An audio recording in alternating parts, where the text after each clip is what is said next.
MPP for Scarborough Southwest, and we're back with another session of our New Normal series. Quite a few months back, we started these live sessions to talk about what's happening in our local community, to talk about how we're preparing for a new normal. As COVID-19 hit, we saw our community, devastated in so many different ways, and as a way to prepare for this new normal, because we sort of accepted this new reality, we began these sessions. So today I am so excited because I have someone with me who I am so incredibly proud of, and I'm so honored to be working in this team with this incredible individual that I believe needs no introduction, but I'm going to just do a little bit of it because I think you ought to know some of the amazing work that she does. So today we have here with us Laura Mae Lindo, who is the member of Provincial Parliament for Kitchener Centre. Laura Mae, when we joined this team and we got elected, the 40 of us in the official opposition, there was so many incredible people with bringing in so much experience and their expertise.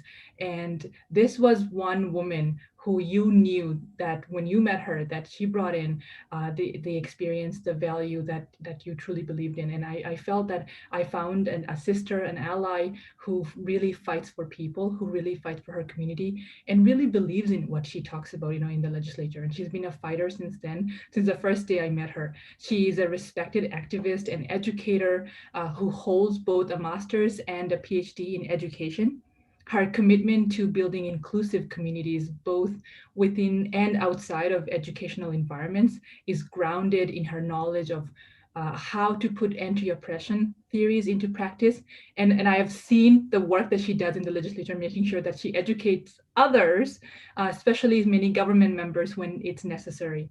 Laura Mae is also a knowledgeable advocate for the rights of women and girls, a respected ally to marginalized community members, and most importantly, a courageous public speaker on issues often left unaddressed in the mainstream. Laura Mae is also the official opposition critic for anti-racism and colleges and universities. And she's also the leader of the official opposition has appointed her as the chair of the official opposition's first Black Caucus to collaborate with Black communities and allies to address systemic anti-Black racism in Ontario. And I know that just this past week, as I joined the Anti-Poverty Summit with the Feed Scarborough Food Bank and our counterparts, the federal as well as the municipal counterparts, these issues are so important, especially as we face COVID-19 and the way we address COVID-19. And Scarborough is a community that's been hit hard. We've been categorized as ground zero for COVID because of the diverse community that we have, because of the type of workers we have. So I am so excited to have someone who has the knowledge and expertise to talk about these issues and has been fighting hard on the ground in addressing systemic racism, systems of really creating poverty. So welcome, Laura Mae Lindo, to this session, and I'm so excited to have you here with us today. Thank you so much, Dolly. And I have nothing but amazing things to say about Dolly as well. But first I have to, literally, the minute we started this, my 6-year-old showed up with his computer and has it blaring behind me. So if you give me 1 second. Oh, he also has no clothes. So we're just going to, anybody who has a 6-year-old out there knows that the clothes come off as soon as school is done. It's like they just rid themselves, but it's okay. Okay. So I am, you see what I'm saying? It's what I'm dealing with. I'm super excited about this conversation. I'm also really excited about this conversation because it lets me reconnect to my roots, which are Scarborough. I'm from Scarborough, yo. And so I love it. I love it every time Dolly asks me to do any kind of thing with her, because I feel like I get to make a connection between what raised me, who raised me, the community that raised me, and the work that I'm doing now in support of those same communities. So before I delve into the reason that we're all here, I just want to start with a land acknowledgement in the way that I have been taught to do them. We're actually, though Dolly is out in Scarborough and I am here in Kitchener-Waterloo, I'm in my home in Kitchener. This is land that has been cared for, held down, loved, stewarded by the Haudenosaunee, the Anishinaabe, and the Neutral people. And before I was elected, I was the Director of Diversity and Equity at Wilfrid Laurier University. And I worked rather closely with the Senior Advisor for Indigenous Initiatives there. And I remember there was a big push to begin every meeting with a land acknowledgement. And she was in my office one day and she said to me, you know, the land acknowledgement, like acknowledging the land, we're on the dish with one spoon territory.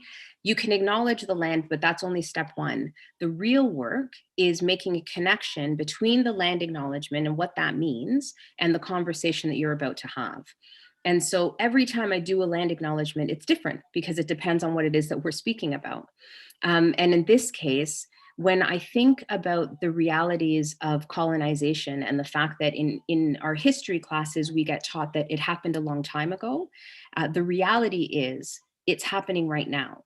And that the conversation we're about to have about the racialized nature of the pandemic is an example of what colonization looks like in 2021. The ongoing oppression and the lack of support for racialized communities, Black, Brown, Indigenous communities, the fact that we will have report after report after report saying that racialized communities are disproportionately impacted by the pandemic, and yet our plan for economic recovery and health recovery does not include a racialized lens is what colonization looks like. It's what allows us to remain where we are, and for some to not survive the pandemic at all. And so when I was invited to speak with Dolly today, I decided that I was going to speak from the heart, because I have a number of racialized community members locally and across the province because of the Critic portfolios who talk to me about the disconnect between the stats that are coming out saying that our frontline healthcare workers are primarily racialized people, that the communities that under the Liberals had been deemed needs improvement areas, they were lower income, precarious housing, sometimes many families living in a house that didn't have enough rooms, not because that's what they chose, but because that's all they could afford. All of those things have been used as examples of why we as racialized communities aren't faring well, as though those were our fault. But the reality is the social determinants of health actually demonstrate that if you don't ensure that people have access to adequate housing, to good paying jobs, to adequate healthcare, quality healthcare that's culturally responsive, access to education so that they can be more socially mobile, then their health outcomes are always lesser than their white peers. And so now you add, we're in the midst of a pandemic. I was just reading yesterday, actually, that some doctors are really nervous about the third wave. Like, we're not even through the second wave. They're already anticipating how bad this third wave will be. And there is not one strategy that I have seen, and Dolly, tell me if I'm missing something, but there's not been one strategy that has centered racialized people. There was talk about the vaccine and some of the priority communities and Indigenous community members having some priority access to the vaccine. And one of the things that I'm hearing, for instance, in downtown Kitchener, is that urban Indigenous communities aren't getting access to the vaccine as a priority because urban centers don't realize that Indigenous people live there. Then I have racialized people who are calling me as the anti-racism critic, and Black folks, because I'm the chair of the Black Caucus, who are saying, like, where are we in the vaccine rollout? And I have to say to them, by all accounts, we are nowhere, right? And when it comes to some of the changes and sort of the sudden changes of plans that the government has put forward, who is it that loses out? Racialized folks like us, who are on the front lines, but not provided with what we need to stay safe and survive the pandemic.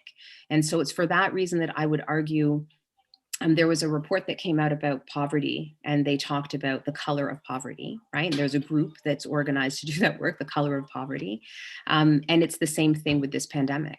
The pandemic is color coded. And to be honest, those needs improvement areas that were supposed to be priorities under the Liberals were never prioritized for investment and support, which did not set them up in a very good way for the Conservatives to come in and then deprioritize them further. And now we have that, hold on one sec. God bless you. He sneezed, but not COVID sneeze. It was just it's Dusty. And so so then the Conservatives have come in. They have also not prioritized these communities. And there is a local report here. I guarantee it'll be the same across the province. The exact same needs improvement areas under the Liberals are the same ones that are disproportionately impacted by COVID right now under the Conservatives.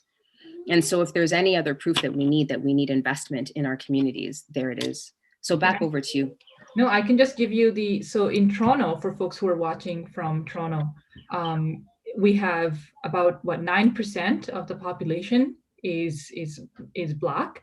And if you look at hospitalized numbers for COVID, it's more than I believe 25% of it. So and when you look at data like that, you know exactly what has gone wrong. Yeah. And these numbers are Toronto-wide. So sometimes we look at data and we say, you know what, this is what Toronto looks like. But then you have pockets within Toronto, and then you have big pockets like Scarborough, which, by the way, has over 650, almost 700,000 people living here, and people who are essential workers, racialized communities, BIPOC. You essentially have a really high number of people who are either hospitalized or people who are risking their lives every single day and going to work. Yeah, and you know what? Talking about the work portion of it, I remember early on I think it was early on in the first wave, because we had started to come back to Queen's Park, but we couldn't all be in the chamber.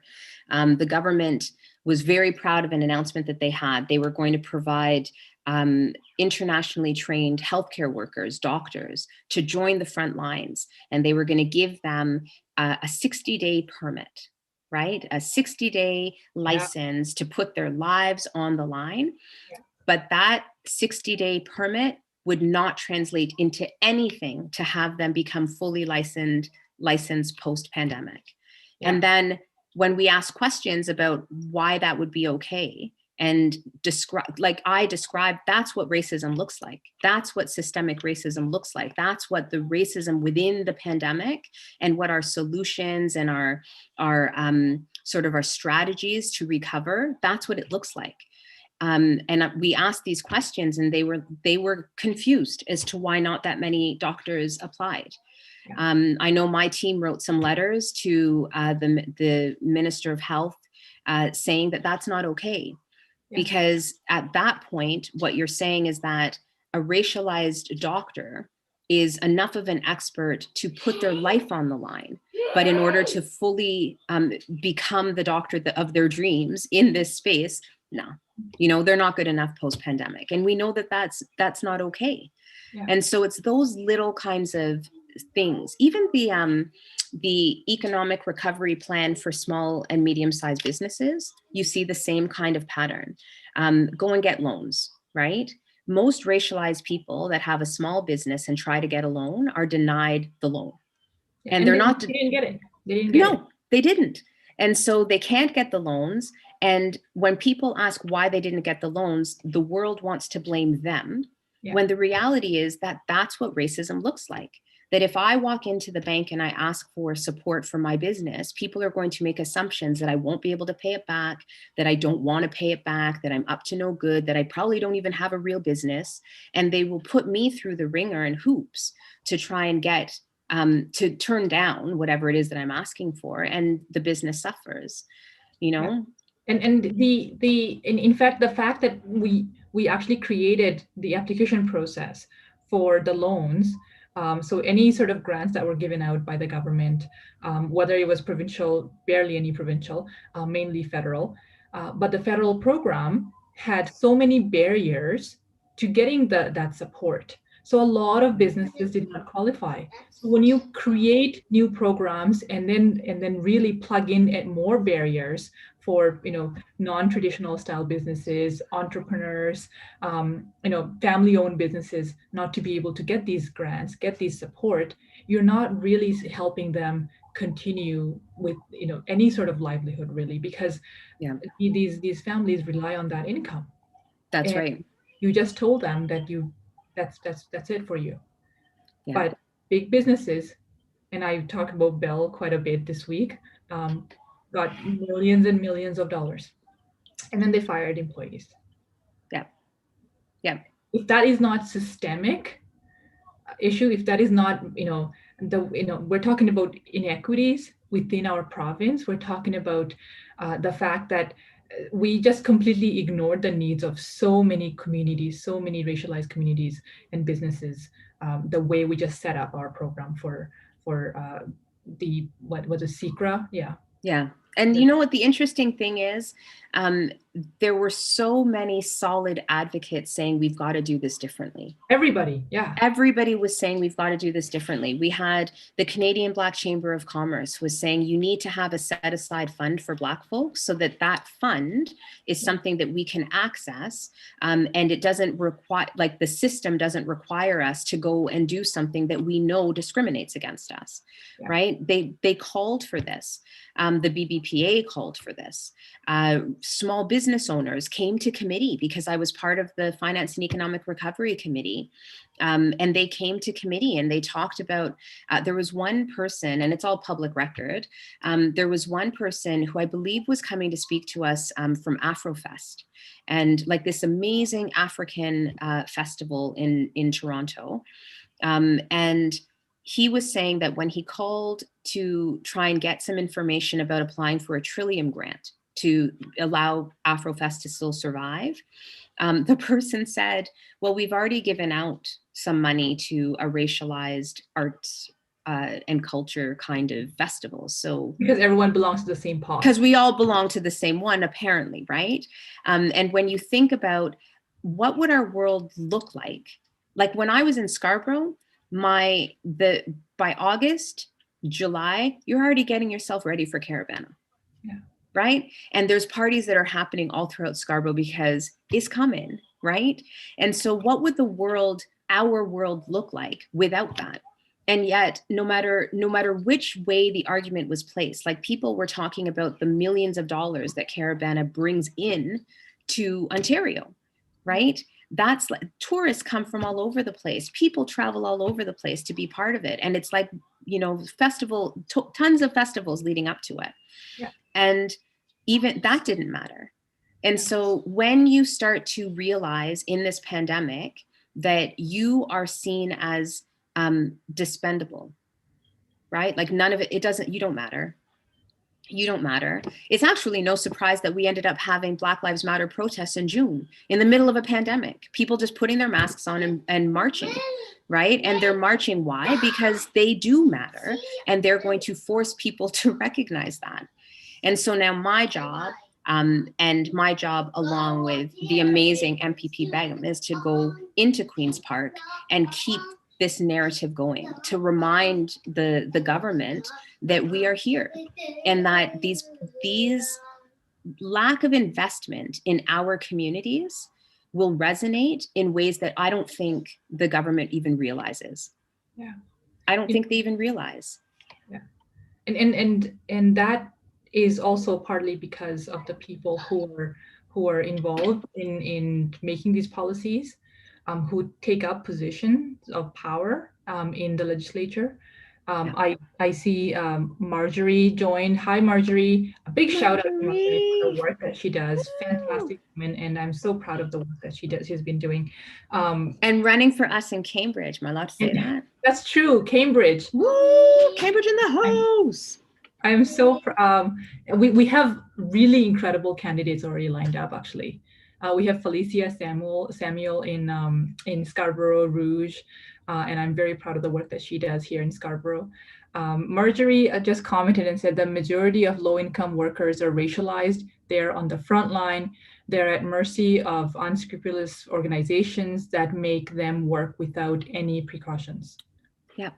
Yeah. And so I keep saying this, and it's not to be a downer, but sometimes people think racism is over, right? Like sometimes people think me having an anti-racism portfolio is kind of silly in this day and age. But I realized it's because they don't know what it looks like in 2021. And it looks like what Marjorie has just described. It looks like having a whole group of people on the front lines helping our elders. Like the majority of these PSWs that are helping our elders, these are racialized, primarily women that are working in the senior sector, who are having to bounce from one long-term care home to another because the amount of money that they make to do this essential work for our elders is so underwaged that they have to work 2-3 jobs. The amount of people, and I wonder if you heard the same thing, I'm thinking that you did, the amount of people that called my office, even from the first wave, and they still call, that said to me they worked in 2 homes and in a community clinic. That was how they had to cobble together enough money. And none of the places are providing them with the PPE that they need to stay safe. Yeah. And so that, to me, that's what the systemic racism looks like right now. And that's why this pandemic is racialized. Yeah.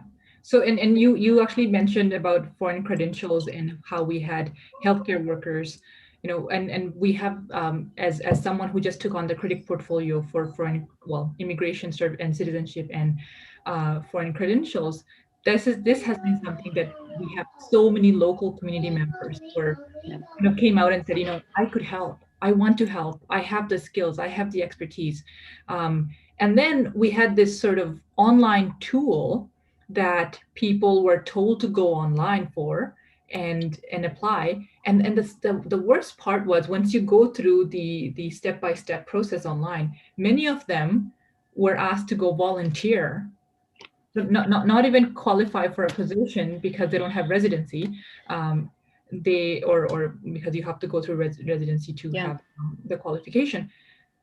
They were told to volunteer. So here you are given sort of false hope to contribute, and then you're told, oh, I'm sorry, you will not get compensated. And that is one of the fundamental problem with the way we're envisioning, you know, really transitioning or looking at immigrant communities, looking at people from around the world who bring in so much expertise and the skills, but also the way we look at healthcare. I mean, the reason where we're here in this pandemic, where we're in the middle of the second wave, and we still haven't looked at any race-based data. We haven't learned from our first wave experience. We haven't understood what we need with our PSWs, who are mainly women, racialized women, working as PSWs caregivers in many long-term care homes, working as nurses in the hospitals, in any care setting.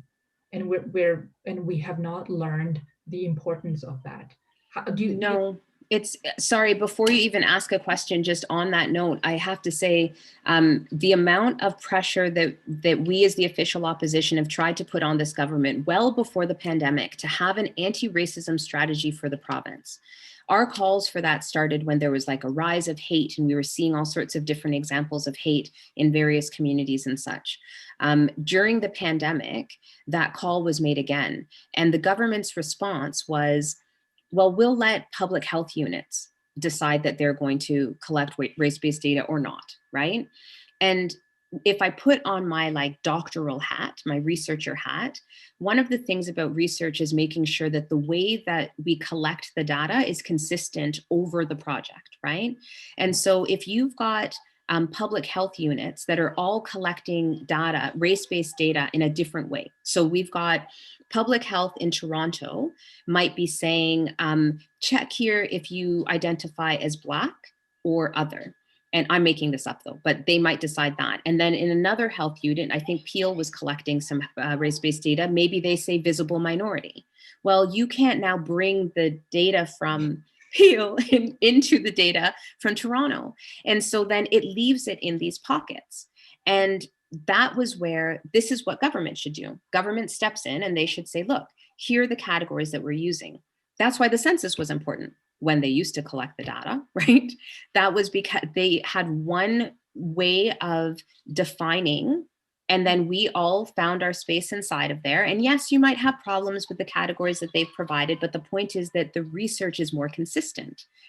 And you can't leave it to public health units, who they are also underfunding. This government is also underfunding public health. Something we had to fight right after we got elected.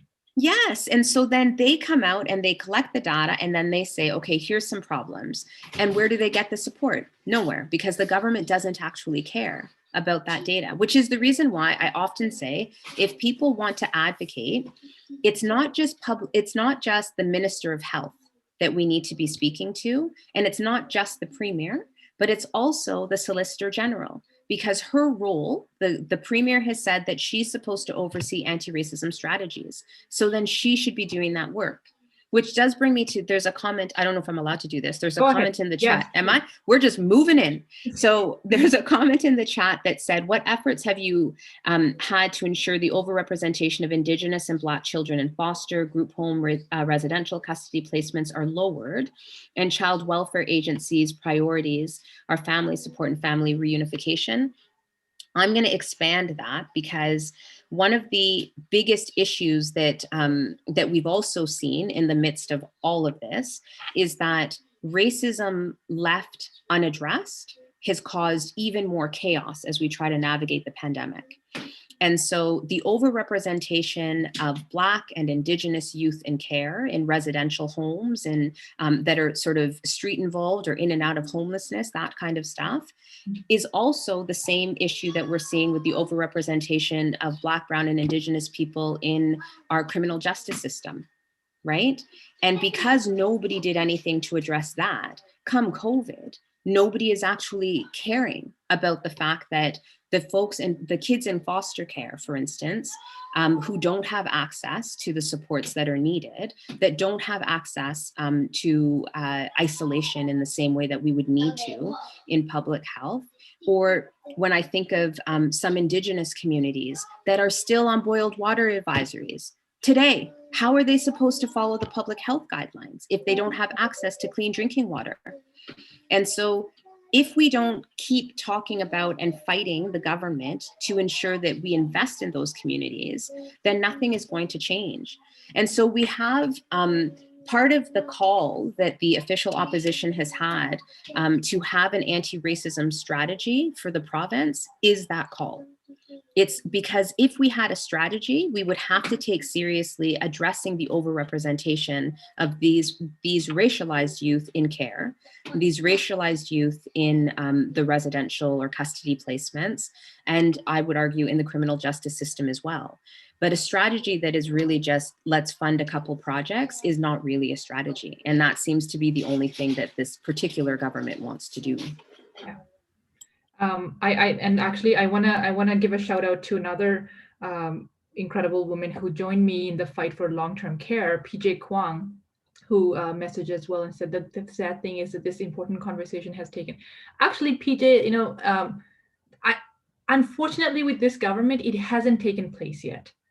This conversation about race, the conversation about racial justice, the conversation about how do we have an equitable approach to addressing COVID. I mean, I have been in Scarborough fighting for an equitable distribution of vaccines. Mm-hmm. We're not asking for an equal amount. We're asking for an equitable amount of vaccines in Scarborough because of the way COVID has impacted Scarborough instead of other regions in the province. And yet we have yet to hear back from the government on how many vaccines we'll be getting and how they will be distributed across the region. So I unfortunately, I don't think that they have looked at it yet. No, and I would actually argue that we've been fighting this fight and raising these concerns well before the pandemic. Yeah. When I think about, so prior to being elected when I was at Laurier, I remember actually what prompted me to have my name on a ballot was because I was at one of the anti-racism directorate town halls that was local here, right? At the time, the minister, Michael Couteau, a Liberal minister who was charged with being responsible for the creation of this directorate, was having these town halls across the province, and Waterloo Region was left out. And so I was at Laurier. I got in touch with MPP Catherine Fife out in Waterloo, and I asked her if she could write to Minister Couteau and ask him to bring something here, because we've got a huge, we were actually had a bunch of reports that were coming out, and it's like there's this weird idea of where racialized people are, right? And so apparently I was not existing in Waterloo Region in the capacity that I was, and the people I was seeing around me didn't seem to matter to the government. And so with pressure, the directorate, the consultation came here, and listening to community who were advocating with everything in their being for a secretariat, because originally the NDP had an anti-racism secretariat. It was a conservative government that came in and dismantled it. And so I say all of that because the fight, when we dehistoricize our fight, like when we think that I'm fighting this about the pandemic and I'm fighting about the root causes of racism and I'm fighting for change and racial justice and racial equity, and it's only today, then we're dehistoricizing that fight. And we're denying the reality of ancestors who have been fighting this fight before me, elders that have been fighting this fight before me. The question really is, has Ontario elected a government who will take this seriously, who will center these voices? And unfortunately, under the Liberals and the Conservatives, we haven't. We haven't. We've invited people to be at the helm in good times and in bad who don't think that we matter. And so this to me becomes the call to do differently, right? We've got an election coming and people keep talking about that.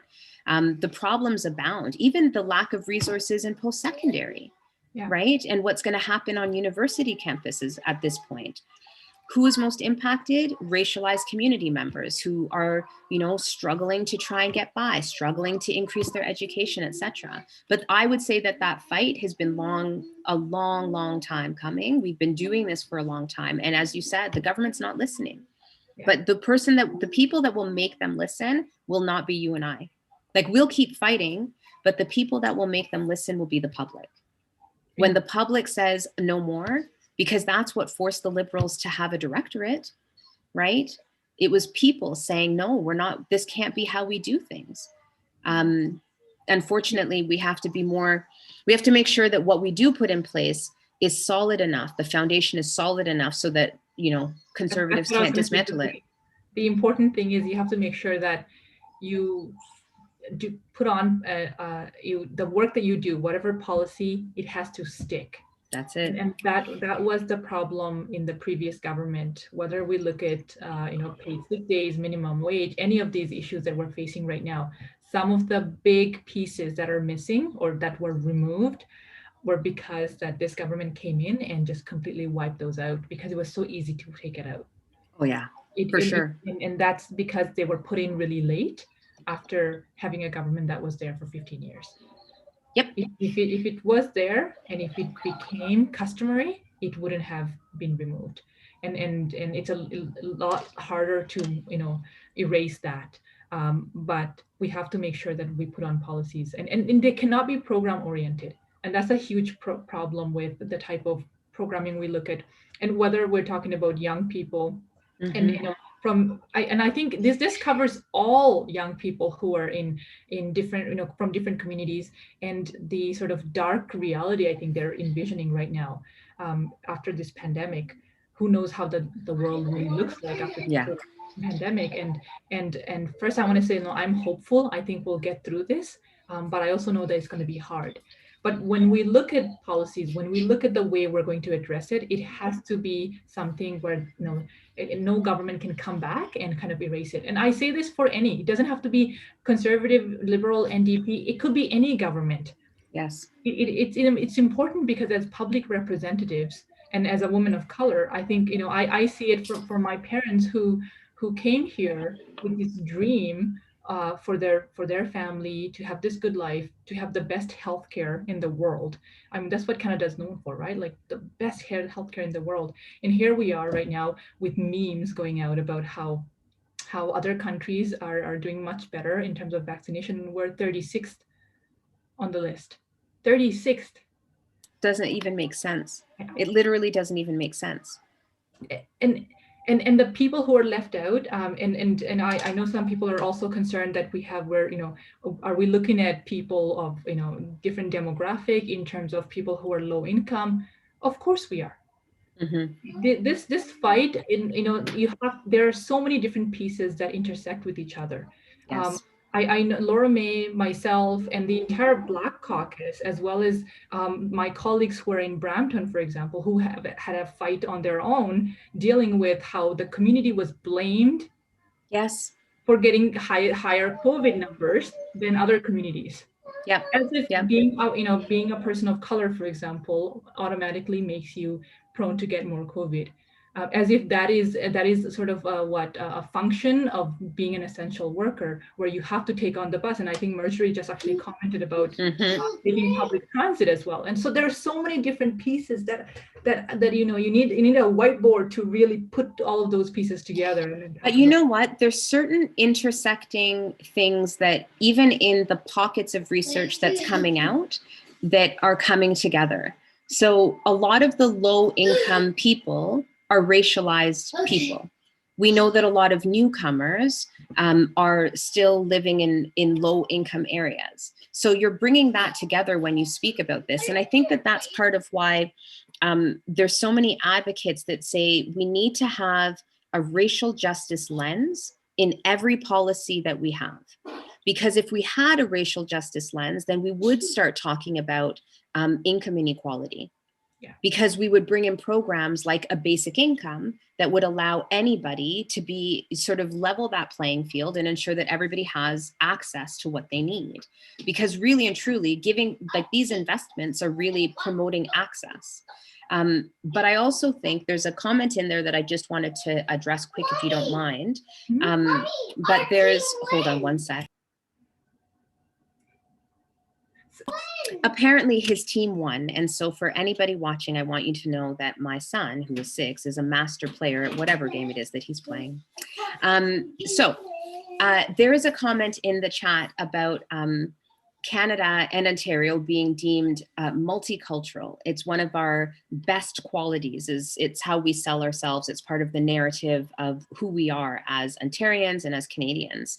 And yet we see this, the disproportionate impact and the policies and such don't support us.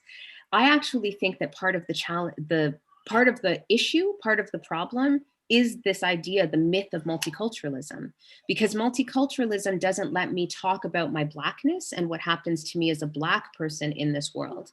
It doesn't let an Indigenous person talk about their indigeneity and what it means to be Indigenous in an urban center, because it tries to put this blanket, right? And then we just talk about diversity. But really and truly, diversity is like a bunch of different people in a room, right? So that's cool. Like, it's awesome to have a bunch of different people in a room, but like, I'm not going to set all my policies on it. I think that really I need to know, well, what does anti-Black racism look like?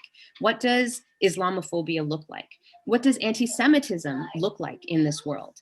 And what does anti-Indigenous indigeneity look like? And then based on that, you create policies to address that.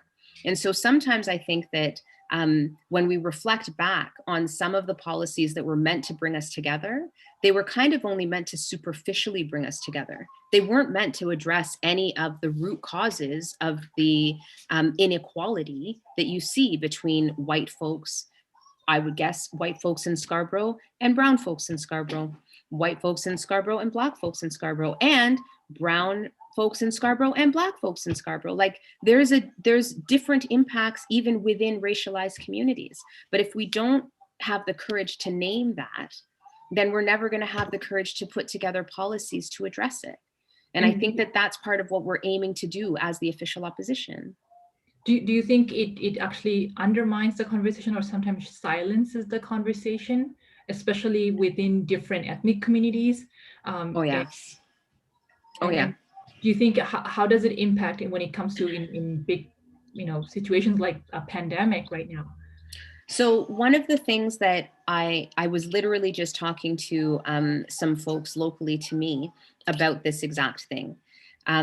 What I believe that the way the systems operate is by trying to limit those conversations, it makes a Black community who's fighting for their survival in the pandemic easily get labeled as like contrary or not wanting to help Indigenous communities. Like it pits us against each other, right? Because somebody at the helm, who's often white, old, and male, will say, but this is about diversity and it's about making sure everyone has exactly the same thing, right? And then we're like, except we need different things. But if I say I'm a Black community member and I know that we have vaccine, they call it vaccine hesitancy. Although a friend of mine was saying, we are rightfully concerned because of the history of healthcare and what's happened to us historically. Same thing with Indigenous communities.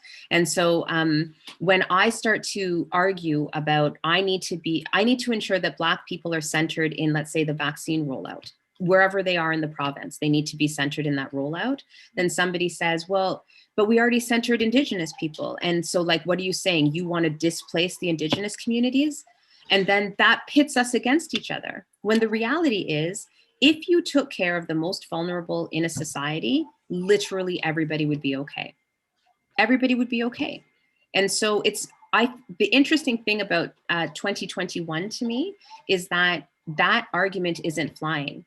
I've been in periods where that argument has worked, where the system says, we're only going to give one person something. And so then everybody, all of the racialized folks are fighting each other for all sorts of stuff. But this time around, I feel like the pandemic has made people say, yeah, no, we're not doing that anymore. Yeah. We're going to come together, So that to me is awesome, because that's what keeps the pressure on the government. And actually, so actually you just reminded me of this. Dr. Upton Allen, who is the head of infectious disease at Sick Kids Hospital, and has been really encouraging the government to talk about the whole vaccine rollout and engaging with these different communities. And for example, engaging with the Black community so that they actually understand what this sort of hesitancy looks like, and how do you build trust? How do you talk about it? What is the reason for it? And there's a lovely article that I was actually just reading about how a lot of pregnant women or young Black mothers, for example, had a lot of questions. And the Indigenous community, same thing. That I mean, it was national news just a few months back with the one Indigenous woman, how she fought hard, and if she didn't go live to really expose what was happening to her, no one would have ever found out. Nobody would. Yeah. Yep.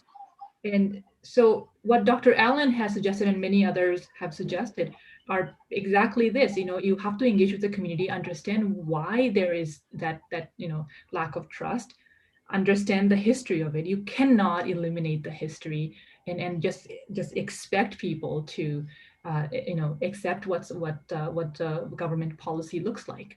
Yeah, and it's funny because sometimes I think the government thinks that is so hard. Like that would be so hard to do, except it's literally just acknowledging the history. Like part of our problem in the world, in Ontario, is that nobody wants to acknowledge the reality of that history. And so I'm often having to give examples of like, these things have happened here, right? And when you pretend that they haven't, then nobody trusts you because we know they happened. And so we need you to admit that they happened before we're going to believe whatever you're doing next. Because it's often a lot of people that believe the system around them that were harmed by that same system, right? And so all you have to do is be honest about the history and then start going into community and getting folks that are respected within those communities to come along with you. But I think at the end of the day, all of that also comes down to political will. And that's where I get worried, right? Like, I don't know that this government has the political will to do this work. I think back, I know we're talking about the pandemic and what that's looking like for our communities. But remember when we were at Queen's Park and the government thought that it was super cool to say illegal border crossers? and didn't see that as racist and didn't understand why that was a racist comment, and didn't, even when we talked to them, didn't want to change it and went into committee and made committee reports have that language too. Like, you can't do that and then go into a racialized community and say, trust us. Yeah. Right? Because how do you do that? How, and then I remember once having a conversation with, or maybe a conversation is loose. It was some kind of a debate at Queen's Park. And I remember saying that their lack of willingness to understand how racism operates makes it really hard for me to go back and do my job in Kitchener Center. Because when people ask me, well, can I trust this government? It's very difficult to say that you should, right? And so that becomes a whole other kettle of fish. So those behaviors matter, that leadership matters. It's why we need to have leaders at these tables so that our needs, our concerns can be raised in a way that is honest and truthful to our history. And then any policy moving forward has to include us, which is also why when we think about economic recovery and we think about just recovery in general from this pandemic, that it's not going back. It can't be going back to where we were. You know, people are like, I can't wait till we get back to normal. Not racialized people. Racialized folks are like, no thanks, right? For us, it needs to be better. We need to learn from what has happened, and we need to make sure that the world is a better place. That means ensuring that we don't have the health crisis that was happening at hospitals when the pandemic hit. You know, nurses and doctors opening up cupboards, emergency cupboards, to find out that everything was expired. Yeah. And there was no money to be able to, you know, invest in getting what we needed. Everybody scrambling and the government not being transparent with what was happening or what they should do. Like that's not the norm. I don't want to go back to that. Right. And I want to fight for something better, and I want to learn from what has happened now.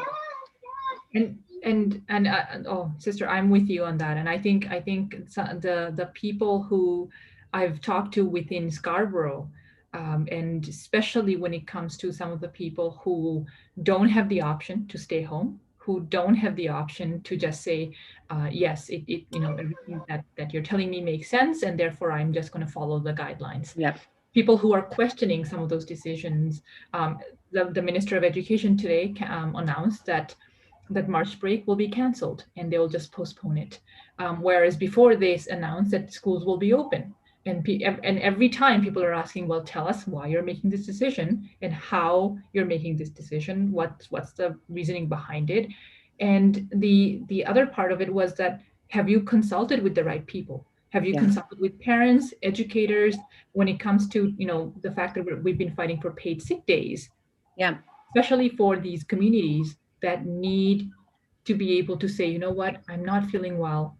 I may have symptoms. I need to stay home. Or I have a family member who has symptoms, and therefore I do not want to risk the rest of my colleagues by coming into work. Yep. Honest to goodness, like I don't know how we're supposed to get anywhere without paid sick days. Like it doesn't make any sense. And when the premier said one day he doesn't want to duplicate federal programs, I nearly lost my mind, because that makes that literally, yeah. Like, what are you talking about? And so between that and the fact that they then go on to blame those same communities for not staying home, like I cannot wait for us to get back to Queen's Park so we can be asking direct questions to the government about how are they coming to these conclusions that this is what's going to be helpful. And they're doing it against the advice of these key medical health experts. Yeah. They're saying to us that that's what we need to have paid sick days, or else people simply cannot stay home. Then you add the fact that we're in such an affordability crisis. Like I know that the home prices for rent or sale have skyrocketed across the province, right? And so if somebody does not make their rent 1 month or their mortgage payment and ends up, we're also seeing that these tribunals are still going, right?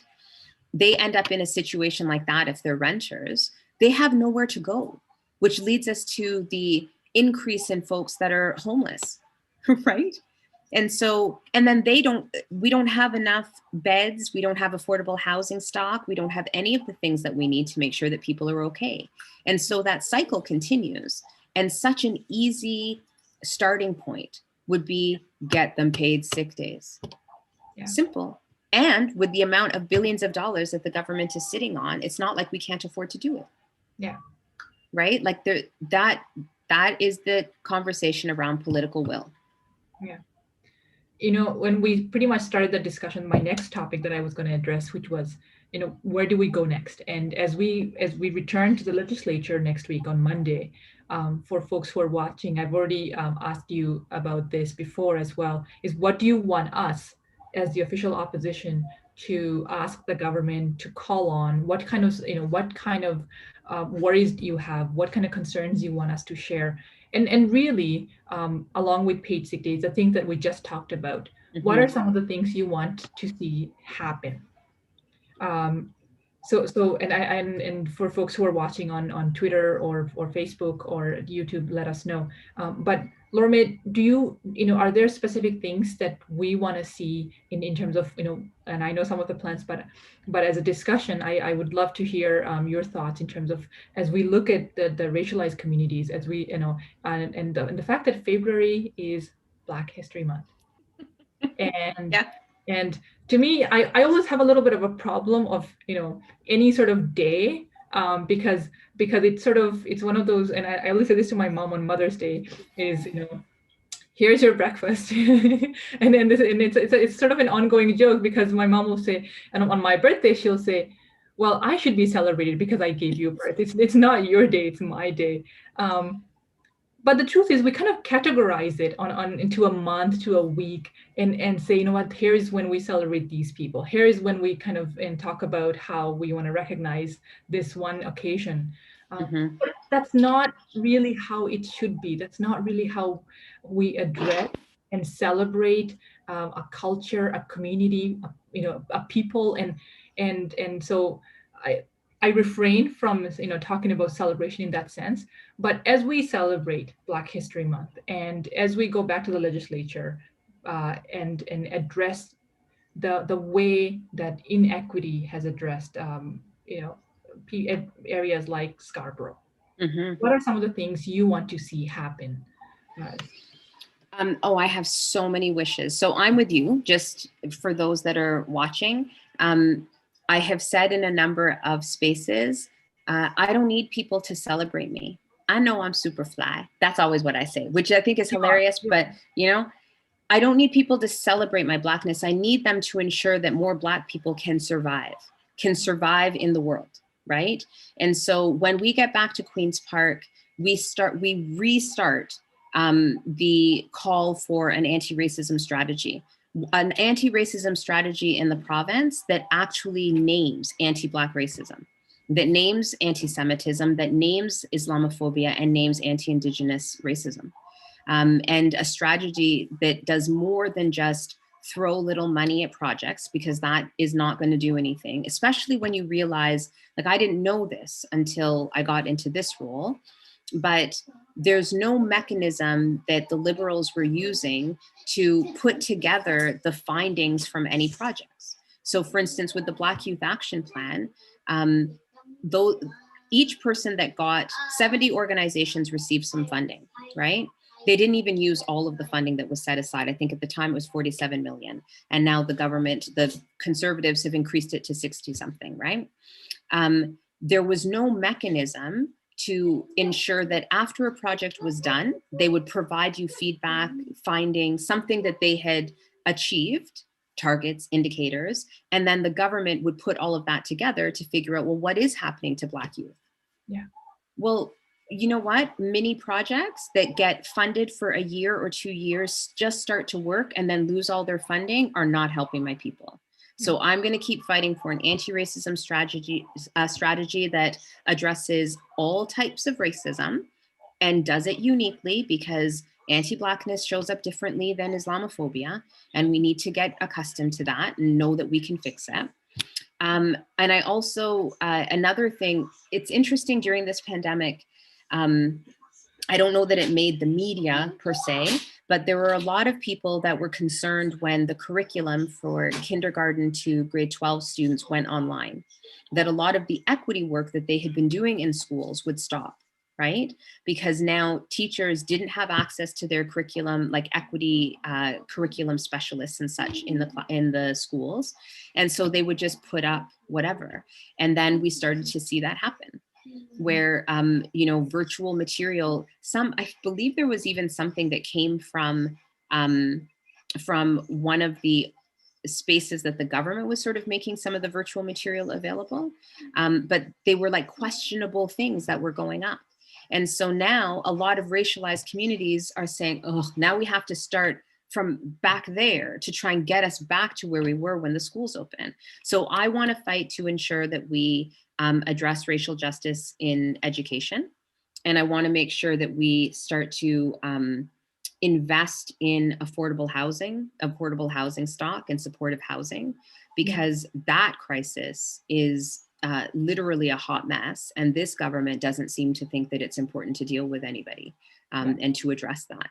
And I think if we don't, I was just having a conversation earlier today, actually, about the fact that when people don't have, especially newcomers, they come in, things are so unaffordable now.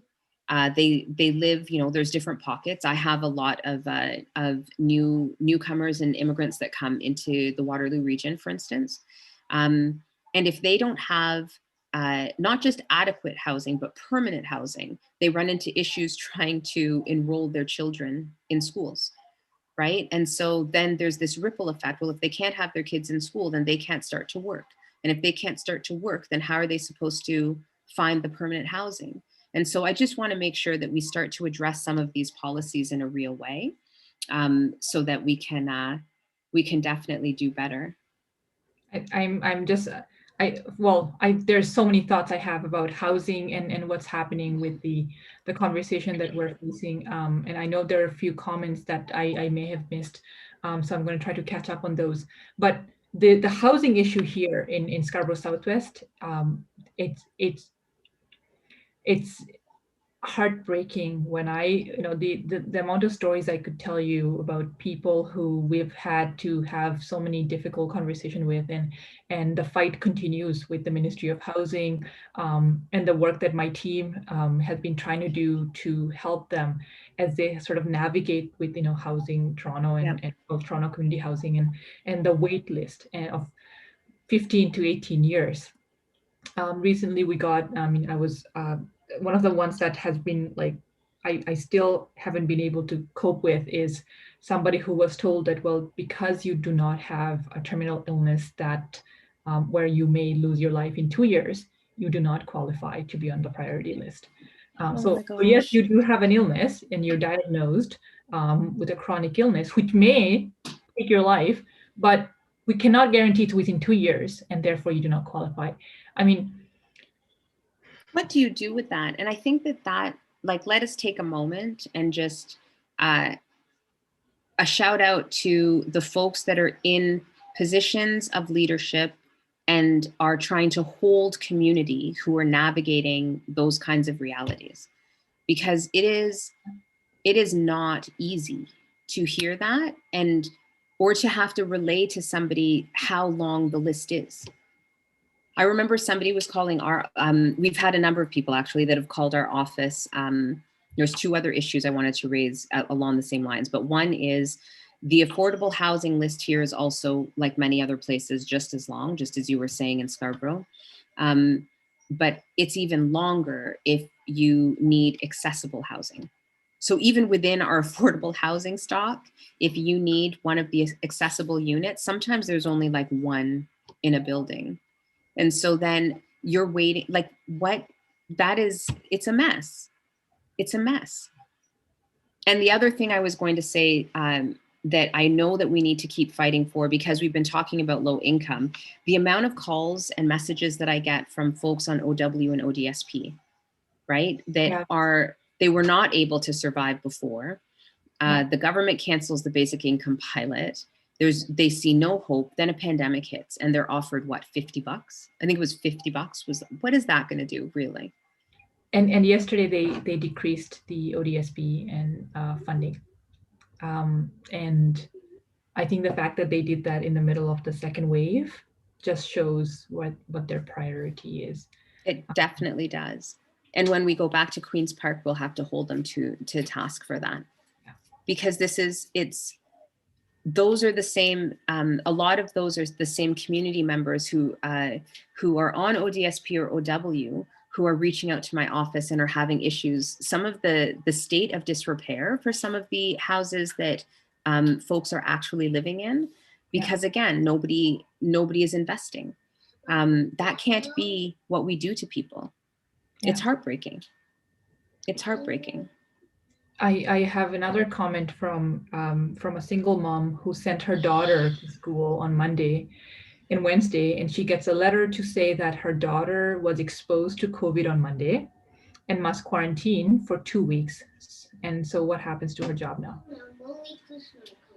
This is horrible. Yeah.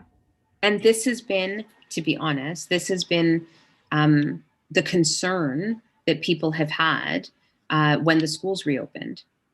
Everybody knows that it makes sense to have our kids in school. Like, that is a given. And when the government tries to spin it like our suggestion is that we don't want our kids in school, that's just ridiculous. So yes, everybody has to do that. I'm a single mom. I have 3 kids. Today, while I was just trying to finish up some work, I got a phone call that one of my kids was not feeling well, so they couldn't put them on the bus. And so I had to rush out to go try and pick up children at the same time, all of this stuff. So I get that. And I get that I'm in a position of privilege where I can push my work to a different time, or I can work virtually. But the amount of people that do not have that privilege, and that's part of why that fight that we had and that we keep having for these paid sick days is so important. I've actually also gotten phone calls from nurses in the hospital and paramedics who are exposed to COVID at work and are forced to isolate for the 2 weeks, and they understand it, they're going to do that, but now it's unpaid because now the government has decided that we're not going to pay our frontline heroes while they're isolating. And their rationale is, well, how do we know that you actually contracted COVID at work? It could have just been in community. And it's a mess. One of the things we and those specific issues, for those of you who are watching, if you want to check out some of the bills we have proposed, for example, Wayne Gates from Niagara Falls has proposed a bill that addresses just that, so that if you are ill during this time, you do not lose your job, you do not lose your income, and have the ability to essentially save your livelihood. Same thing with Peggy Settler, who proposed a bill for paid sick days, which is to make sure that you can take some time off. And these I think pieces really address some of the holistic, I think are pieces to that holistic approach to help communities that are hit hard, like Scarborough. And I would add Suze Morrison's bill to ban evictions for the duration of the pandemic. And that one is interesting because part of what the government keeps doing, to me, is a sign that they haven't learned, is they keep setting these weird timelines. Like, well, we'll do it until this particular date. That's not how the pandemic works. The pandemic is going. And so why not just say for the duration of the pandemic, so that people have some peace of mind, right? Just for the duration of the pandemic, this is what we're going to do. But that again is a cry. We need to have leadership. And people are often like, Laura Mae, what are you saying? But honestly, we need leadership that centers some love. Like, we've got to love each other. We've got to care for each other. We've got to be compassionate. And it feels like we are now being led by people that don't care, don't love us, and aren't compassionate. And so every time these kinds of issues happen and we realize they're systemic, they put a weird timeline. I also had heard from young people. I don't know if I would guess that you are hearing about this a lot in Scarborough, but university students that have OSAP loans, and now all of a sudden they have to pay back their OSAP loans, but they don't have work because there's no work. Are you hearing that as well? So, just 2 days ago, I was at the summit, a young woman named Fatima asked me a question, which was about, young people who are, the debt they're facing, but also for folks who, don't have the education, like an honors degree or master's Yep. degree or a high school degree, to be able to make a livable income. And especially those communities that we're highlighting right here, That's right. and people who are affected that, like, and in my one of our team members in our office, Maisha, and I were just talking, and we're just talking about the fact that, do you really need to have a master's degree just to make a livable income? Can And you the fact believe that that? that expectation, and then we're telling people that because you got an education, you have this loan that you have to pay up, and now you're basically, well, now we know that education, the price has of education, so you're paying interest on top of that. So if you have That's also, right. you're paying interest. So we're actually, government's making money out of student debt, which is just unfathomable. And then you have, the whole job prospect is just I think it's a scary reality for a lot of It's young. really scary. It's really scary because a lot of the places that I would have been able to rely on when I lived in Scarborough, it was easy for me to decide I'm going to get a part-time job. Yeah. Right. And you could go to a convenience store, or you could go to, your local whatever store, and you could put your resume in and you could get a part-time job. Like, it wasn't hard to do it. The hardest part was figuring out what a resume looked like. But nowadays in Scarborough, when you're seeing businesses are shuttering, right?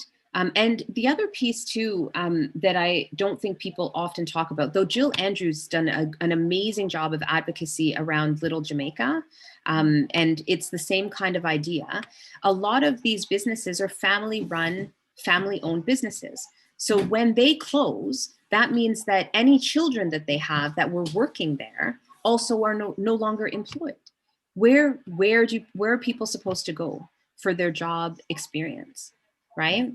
Or newcomers, when they come in and they need to have some Canadian experience doing something, and that has been blocked for them.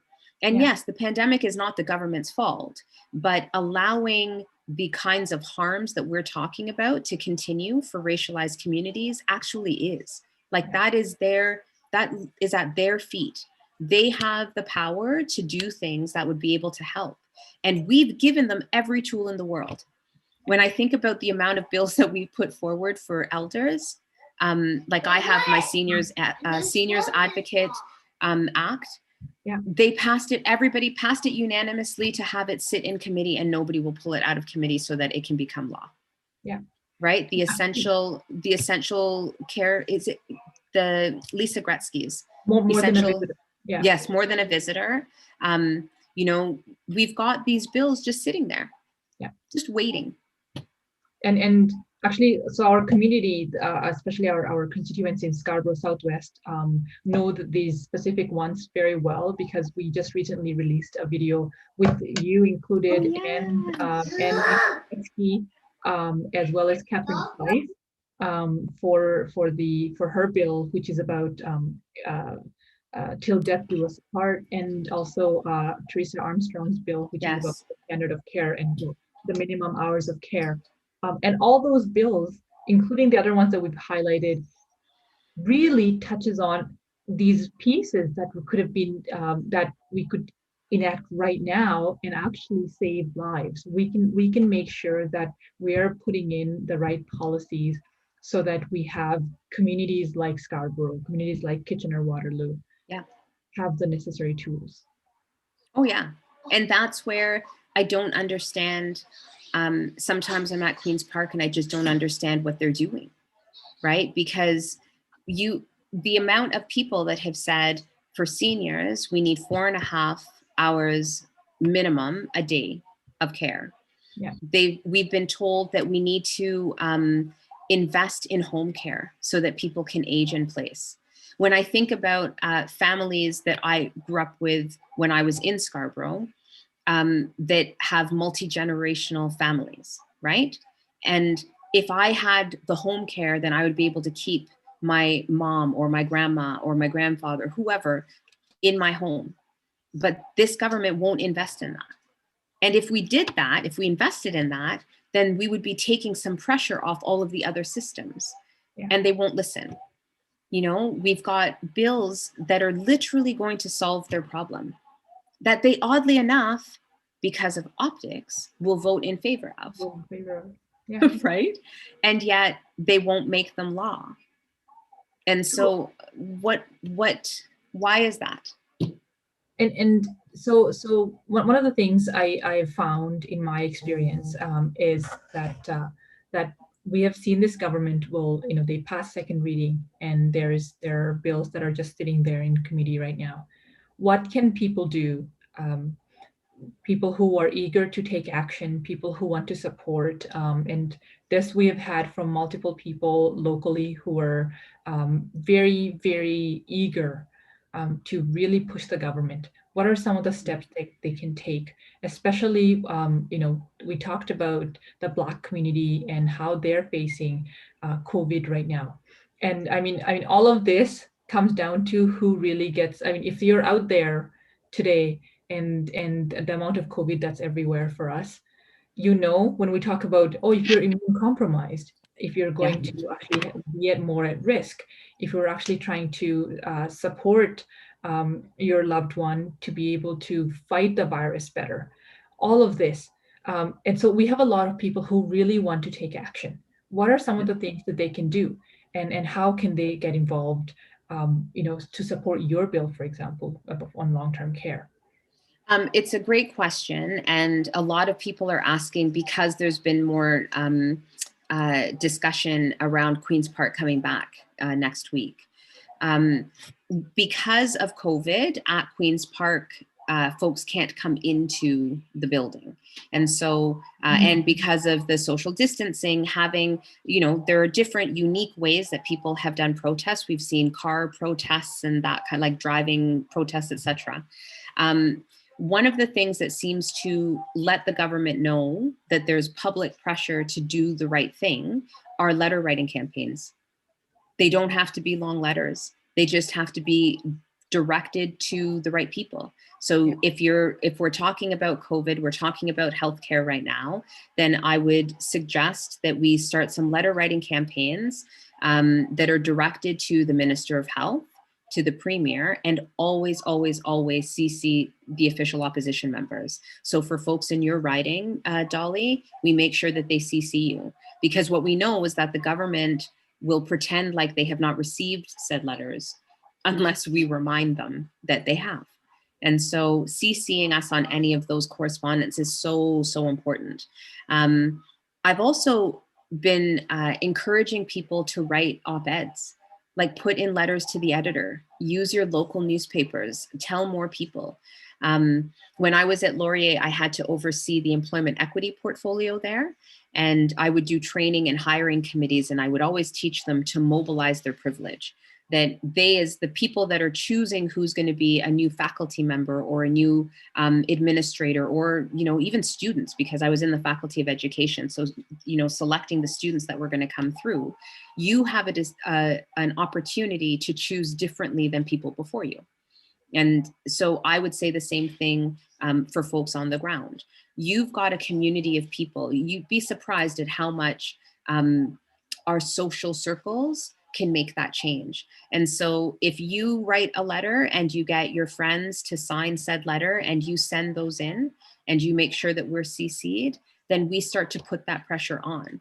And at the end of the day, we have to do that. That kind of engagement is the part that we play in our democracy, because government is supposed to work for you. They get away with not working for us when we stay silent, right? And this is the moment where we can't tire, right? I keep reminding myself, 20,000 people marched in Kitchener Center on June 6th, right? In a Black Lives Matter solidarity march. 20,000 people. They said Black Lives Matter.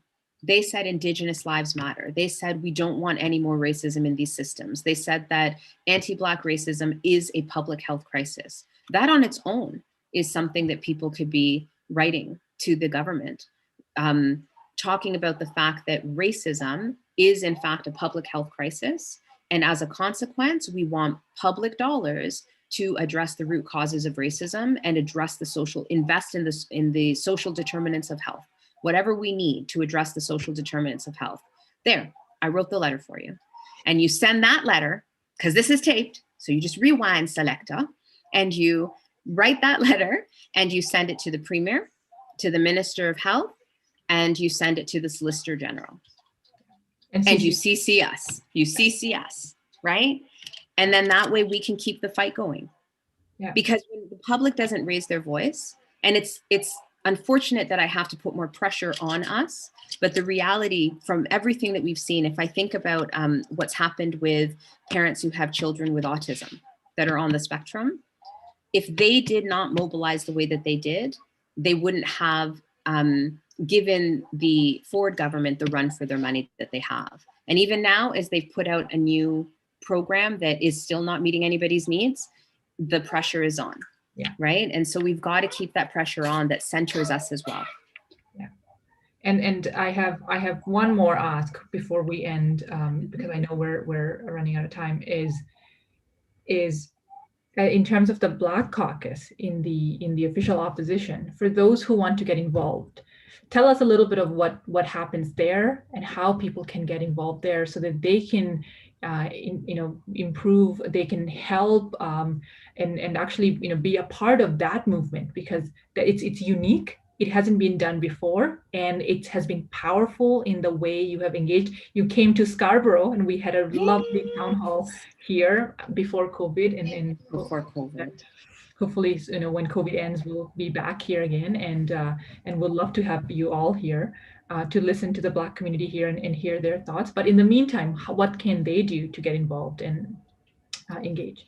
So for those that don't know, the Black Caucus came about, Black community leaders had said it was the first time that they had ever seen this number of Black people elected to a single party. There's 5 of us, right? And so I remember we were having a lunch with Andrea Horvath, with the leader of the official opposition, the Black members of the official opposition, and a number of community leaders. It was at Queen's Park, again, before COVID. And people kept remarking on it because the way the room was set up, we were kind of introducing ourselves to community. So we were all at the front, and they had never really seen that many Black people at the front of the room that were the elected officials in all these different places. And so community kind of, every once in a while, somebody would say, you should form a caucus. Like, what if you formed a caucus? Like, wouldn't that be kind of cool if you? And so Andrea took that back as she listens to what community is saying, she took that back. And I remember one day she said to me, I know that the Black community wants to have a caucus, but I don't want to put a caucus together if it's going to do the same old thing. Like, I've been watching the Black community advocate for stuff and nothing changes. And so I'm not going to create a caucus and approve of the creation of a caucus that just does nothing. So if you can promise me that you'll do some real work, then let's talk about having a Black caucus. And so I said, you know what, we'll do it. Like, we're in, right? And she asked me to be the chair of the caucus.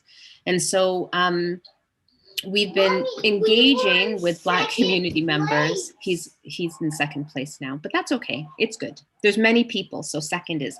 You have to get back up first. That's right. He's got to do it. He's got to do it.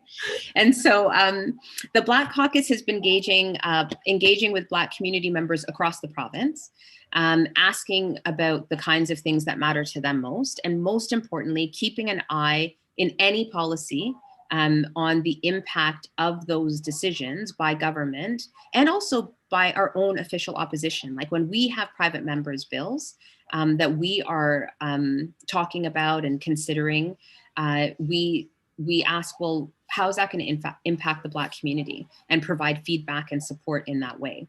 And so if people want to get involved, they can reach out to me absolutely anytime. And you can reach me through your lovely member of provincial parliament. And we can find things for you to do with us. We also take requests. So if we have a lot of people that will ask to meet with us. And to be honest, in Scarborough, kind of like, so one of the things I miss about Scarborough is having like the backyard parties and like everybody shows up and it goes on forever, sometimes for days. I don't know about you, but that's what we used to do. And so if you've got like community members or family that wants to talk to the Black Caucus, reach out. And we can do things via Zoom, and we can come together and talk about what it is that you need. And we literally take that information and bring it to Queen's Park. So we have supported things like the Black Mental Health Day, right? That happens, I believe it is March 1st. But the reason I'm questioning, Dolly might check for me. The reason I'm questioning, right here. Yeah?